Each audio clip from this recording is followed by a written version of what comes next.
Definisi sabar dan macam-macamnya. Dalam Kamus Besar Bahasa Indonesia, sabar diartikan sebagai tahan menghadapi cobaan, tidak lekas marah, tidak lekas putus asa, tidak lekas patah hati. Kata ini merupakan serapan dari bahasa Arab, yaitu kata as-sabru yang berasal dari akar kata sabara. Menurut pakar bahasa Arab Ibnu Faris, kata ini memiliki 3 makna, yaitu menahan dan mengekang. Yang kedua, bagian yang tertinggi pada sesuatu. Yang ketiga, segala sesuatu yang keras seperti besi, batu, dan lainnya. Ketiga makna ini memberi kesan bahwa sabar adalah upaya untuk menahan diri dan mengekang segala bentuk keinginan memperturuti hawa nafsu yang dilakukan dengan penuh kesungguhan dan menempa diri secara keras agar bisa sampai pada puncak kebahagiaan.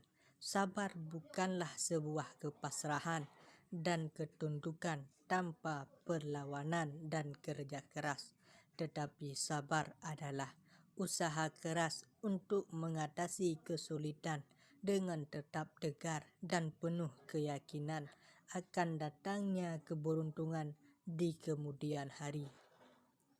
Upaya itu juga dibarengi dengan niat mencari ridha Allah.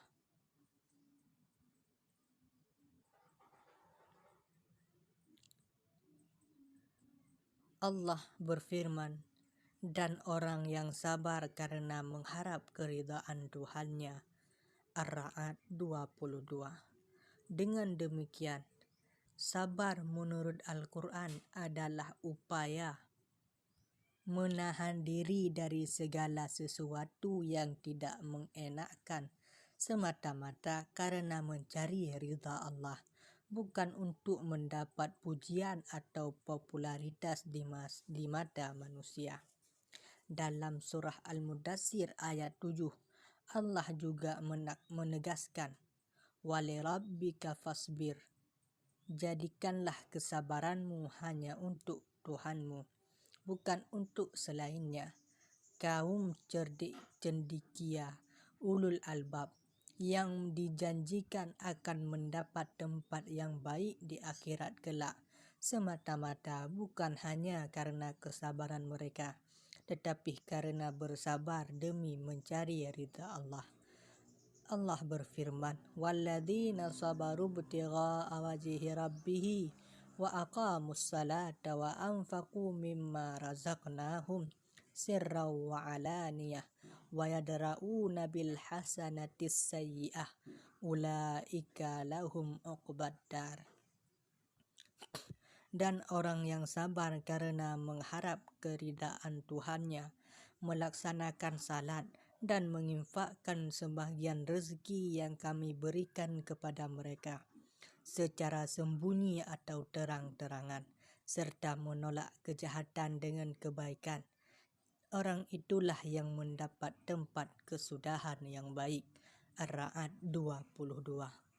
Ayat di atas menunjukkan bahwa ajaran moral dan etika dalam Islam memiliki keikhlasan bersumber dari Allah, atau dengan kata lain memiliki sibrah rabbaniyah, celupan warna ketuhanan, baik dari segi sumbernya maupun tujuannya. Sumbernya adalah perintah Allah dan tujuannya adalah mencapai keridhaannya.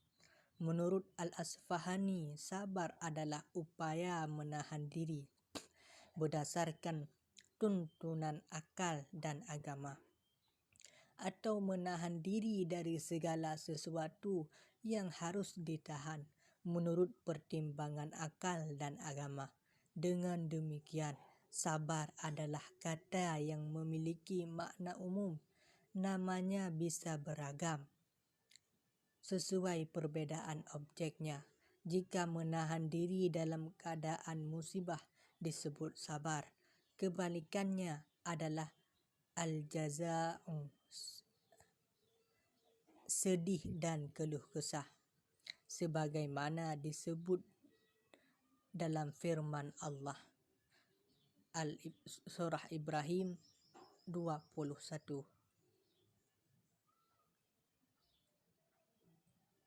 Menurut Imam Al-Ghazali, sabar ada dua macam.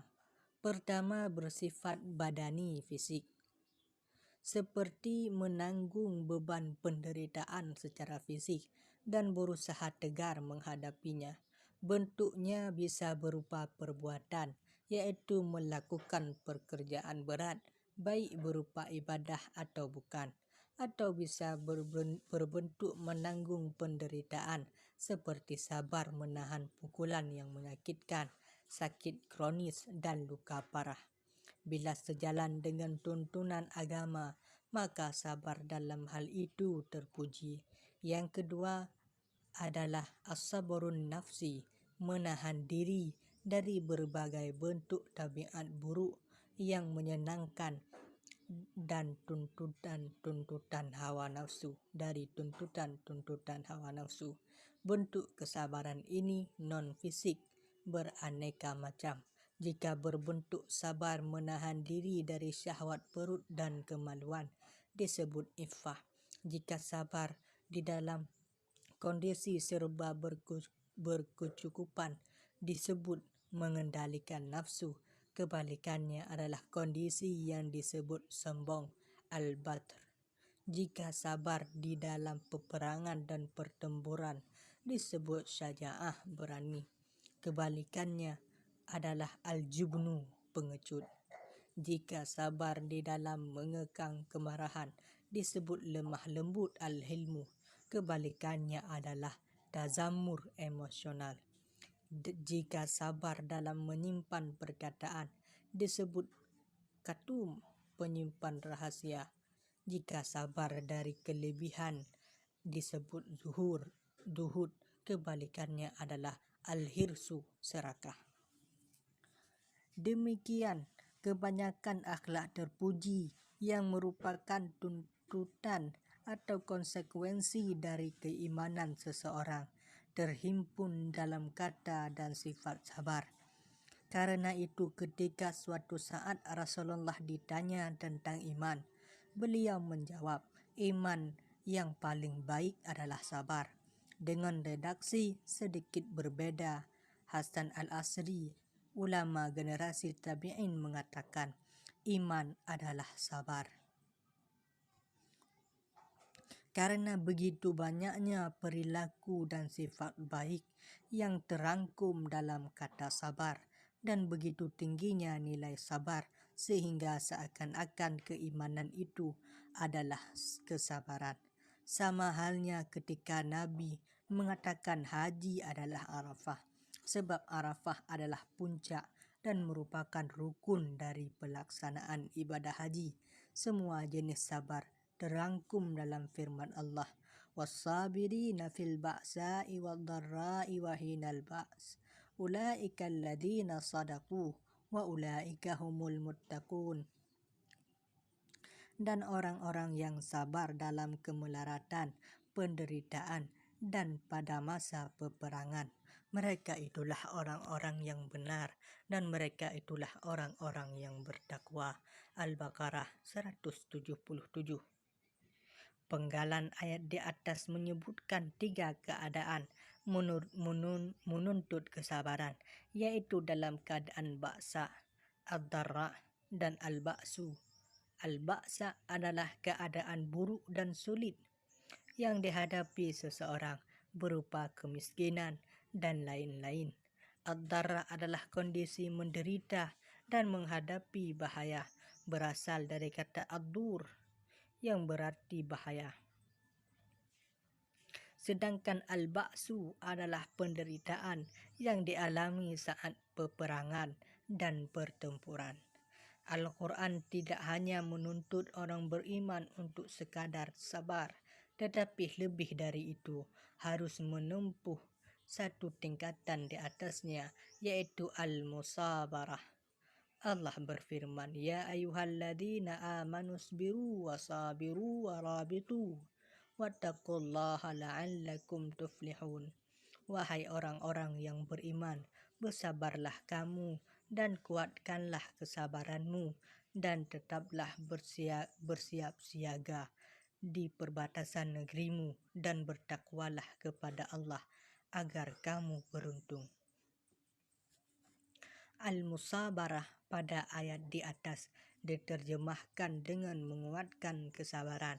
Bentuk kata seperti ini dalam bahasa Arab menunjukkan keterlibatan dua belah pihak yang memiliki kesabaran, sehingga yang dimaksud dalam ungkapan tersebut adalah mengalahkan musuh dalam kesabaran. Jika kita memiliki kesabaran dalam mempertahankan kebenaran, demikian pula orang-orang musyrik memiliki kesabaran dalam kebatilan mereka. Yang dituntut dari kita adalah mengalahkan mereka dengan kesabaran kita, dan supaya kesabaran kita lebih kuat dari yang mereka miliki. Di dalam Al-Quran diceritakan betapa orang-orang musyrik yang memusuhi dakwah Islam memiliki kesabaran dalam mempertahankan kebatilan dan kesesatan mereka. Allah berfirman, Wa idza ra'auka iyattakhidunaka illa hudwa hadzal ladzi ba'asallahu rasula in kada layudilluna an alihatina laula an sabarna 'alaiha wa sawfa ya'lamuna hina yarawna al'adzaba man adallu sabila. Dan apabila mereka melihat engkau Muhammad, mereka hanyalah menjadikan engkau sebagai ejekan dengan mengatakan, inikah orangnya yang diutus Allah sebagai Rasul? Sungguh hampir saja dia menyesatkan kita dari sesembahan kita. Seandainya kita tidak tetap bertahan menyembahnya, dan kelak mereka akan mengetahui pada saat mereka melihat azab siapa yang paling sesat jalannya. Al-Furqan 41-42. Pada surah Ali Imran 200 di atas juga diperintahkan untuk melakukan murabatah melalui firman-Nya, warabitu. Kata murabatah sudah dikenal di kalangan bangsa Arab saat Al-Quran diturunkan, yaitu mengikat kuda untuk berjaga-jaga sebagai upaya antisipasi bila ada serangan dari pihak lawan. Makna ini kemudian dipinjam oleh Al-Quran untuk menggambarkan keadaan seseorang yang sedang menunggu dengan mengikat dirinya untuk sebuah ketaatan kepada Allah. Dalam salah satu hadis disebutkan, berwuduk setiap kali mengalami sesuatu yang tidak mengenakkan, banyak melangkah menuju masjid dan menunggu salat berikutnya setelah menunaikan salat disebut ar-ribat, yang dapat menghapuskan dosa-dosa seseorang dan mengangkat derajatnya. Riwayat Muslim dari Abu Hurairah. Ar-ribat atau al-murabatah adalah upaya menjaga celah dalam hati agar tidak diserang setan, seperti halnya menambatkan kuda di setiap celah untuk mengantisipasi serangan musuh. Menurut sebahagian ulama, ketiga hal di atas merupakan tingkatan dari yang terendah, yaitu as-sabr, kemudian al-musabarah, dan terakhir al-murabatah.